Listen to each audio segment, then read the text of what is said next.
میرے رسول سادات اکرام، مفتیان اعظام، علماء اکرام، شورائے ذوی الاحترام اور میرے عزیز سنی جنتی بھائیو، السلام علیکم وعلیکم السلام۔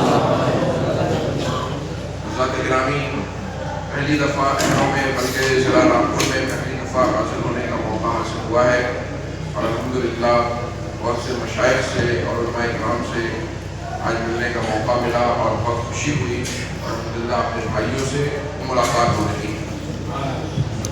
آپ مستقل علماء اکرام کو سنتے چلے آ رہے ہیں، ابھی آپ مفتی صاحب کو سن رہے تھے، اس سے پہلے بڑے مفتی صاحب کو سن رہے تھے اور 12:30 بج چکے ہیں۔ میں بہت زیادہ وقت نہیں لوں گا، 10 منٹ اپنے بھائیوں سے انشاءاللہ کچھ عرض کروں گا۔ یہ بدروشی پڑھ لیں۔ اللہم صلی علی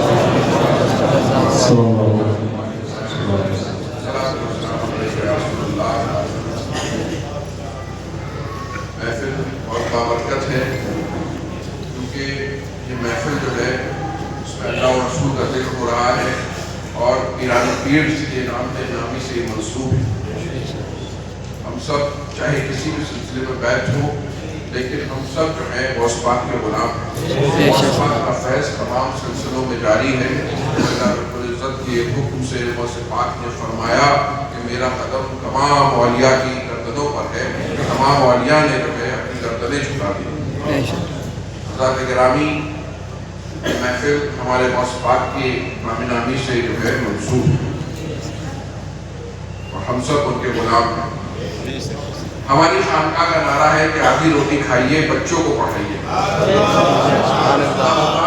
آدھی روٹی کھائیے، بچوں کو پڑھائیے، اور اس میں جوڑا ہے سب سے پہلے فرض علوم سکھائیے، یعنی سب سے پہلے ضروری دین سکھائیے، اس کے بعد جو ہے دوسری تعلیم کی طرف جو ہے رغبت کریے۔ حضرات گرامی، ہم سب اس دنیا میں ایک مسافر کی حیثیت سے آئے ہیں اور ایک وقت اس دنیا میں گزارتے ہیں اور چلے جاتے ہیں۔ روز ہم دیکھتے ہیں کہ ہمارے ساتھی، ہمارے اقربا ایک ایک کر کے اس دنیا سے جا رہے ہیں اور ہمارا بھی وقت آنے والا ہے۔ جو مسافر ہوا کرتا ہے وہ اپنے سفر میں بہت عقل مندی سے سفر کیا کرتا ہے۔ اگر کسی کو رامپور سے یہاں سے بمبئی جانا ہے، بلاسپور سے بمبئی جانا ہے، تو وہ بڑے بڑے جو ہے سیف لے کر نہیں جائے گا، ٹرک لے کر نہیں جائے گا، بلکہ ایک دو سوٹ کیس لے کر جائے گا، اپنا کام پورا کرے گا اور واپس چلا آئے گا۔ راستے میں ضرورت سے زیادہ تعلقات نہیں بنائے گا، بلکہ اپنے کام پہ نظر رکھے گا، جس کام سے جائے گا اس کام پہ لوٹ آئے گا۔ اسی طریقے سے ہم سب اس دنیا میں مسافر کی حیثیت سے آئے ہیں اور اپنا وقت اس امتحان گاہ میں گزار کر بالآخر ہمیں اس دنیا سے واپس چلے جانا ہے۔ اور ہماری زندگی کا اہم مقصدوں میں سے ایک مقصد ہے آخرت کی تیاری کرنا۔ کامیاب وہی ہے، بزرگان دین اکثر دعا کیا کرتے تھے کہ اللہ ایمان کا خاتمہ فرمانا۔ ہم چھوٹے تھے، ہمارے سمجھ میں نہیں آتا تھا، لیکن اب سمجھ میں آتا ہے کہ ایمان کا خاتمہ ہونا ہی سب سے اہم بات ہے۔ نہ جانے کتنے بدقسمت ہیں جو اپنی جوانی میں صاحب ایمان ہوتے ہیں، لیکن نہ جانے کتنی بدقسمت ہیں جو اپنا ایمان کھو دیتے ہیں۔ اللہ تعالیٰ ہم سب کے ایمان کی حفاظت فرمائے۔ تو ایمان کے ساتھ اس دنیا سے چلے جانا، اگر ہم انسان وہی ہوتا ہے جو اپنے مشن کی تیاری کرتا رہتا ہے اور روز اس کے لیے توشہ آخرت اکٹھا کرتا ہے۔ ایک دن ہم سب کو اس دنیا سے چلے جانا ہے۔ اللہ کیا فرماتے ہیں کہ ہائے غافل وہ کیا جگہ ہے جہاں 5 جاتے ہیں 4 پھرتے ہیں۔ ہائے غافل وہ کیا جگہ ہے جہاں 5 جاتے ہیں 4 پھرتے ہیں۔ اور ذات گرامی، ہمارے عزیز و اقارب، ہمارے چاہنے والے، ہمارے بچے، ہمارے دوست ہمیں قبرستان میں ایک قبر کے حوالے کر کے چلے آئیں گے اور وہاں پر جو ہے پھر ہمارا حساب و کتاب ہوگا اور ہمارے اعمال کا بھی جو ہے حساب و کتاب ہوگا۔ تو عقلمند انسان وہی ہوتا ہے۔ اللہ رب العزت نے ہمیں اس دنیا میں بھیجا ہے، اپنی عبادت کے لیے بھیجا ہے اور آخرت کی تیاری کے لیے بھیجا ہے۔ ہمیں مستقل اپنے مشن پہ نظر رکھنی چاہیے۔ ہم کبھی کبھی اس دنیا کی چکوچون میں، اس دنیا کی پاور میں، اس دنیا کی پولیٹکس میں، اپنی خاندانی طاقت کے اس پر، اپنے ماننے والوں کے اس میں بھول جایا کرتے ہیں کہ ہماری زندگی کا مقصد کیا ہے۔ ہماری زندگی کا مقصد ہے کہ اللہ رب العزت کے بتائے ہوئے طریقے پہ، رسول پاک صلی اللہ تعالیٰ علیہ وسلم کے بتائے ہوئے طریقے پہ اپنی زندگی گزارنا اور اپنے لیے توشہ آخرت اکٹھا کرنا۔ عقلمند انسان وہی ہوا کرتا ہے جو اپنے مشن پہ نظر رکھتا ہے۔ اور ایمان ہماری سب سے بڑی دولت ہے۔ ہماری سب سے بڑی دولت ہمارا ایمان ہے، نہ ہماری بلڈنگیں، نہ ہمارے گھر بار، نہ ہمارا پیسہ، نہ